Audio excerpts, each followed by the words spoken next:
Пад на владата во Бугарија, притисокот од протестите и буџетскиот крах го урна Желјасков.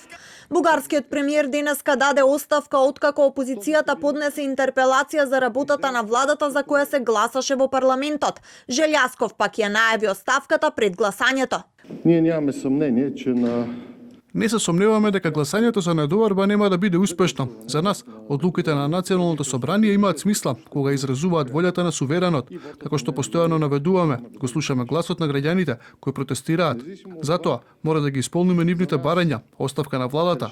Протестот беше против ароганцијата и суетата, за начинот на кој се спроведуваат вредностите на демократијата. Затоа владата поднесе оставка. По изјавата на Желјасков дека кабинетот колективно поднесува оставка, се гласаше недоварба на владата според правилата. Гласањето го поддржаа 106 пратеници од ППДП, Преродба, Величија и Меч. Пратениците пак од ГЕРБ, БСП и Има таков народ не гласа. Гласували 106 народни представители. Синоќа десеттици илјади луѓе излегоа на улиците во Софија и други градови низ Бугарија против, како што велат, нелегитимната влада и ниските приходи.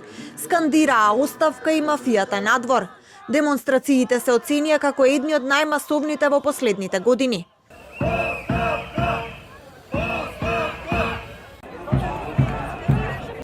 Оставката на Желјасков е во пресрети на влезот на Бугарија во еврозоната од 1 јануари. Некои опозицијски партии, но и шефот на државата Румен Радев се противат на воведувањето на еврото и бараа референдум кој пак беше одбиен.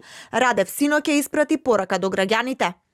Българите се возмутени од Бугарите се огорчени од ароганцијата и надменоста, од провокациите што ги организираат олигарсите, за да го дискредитираат протестот на слободните луѓе. Власта измисли нов жанр, протест во поддршка на владата. Порано, ние ова го нарекувавме манифестации, но како и да е, не може да се скрие очигледното, незадоволството е масовно.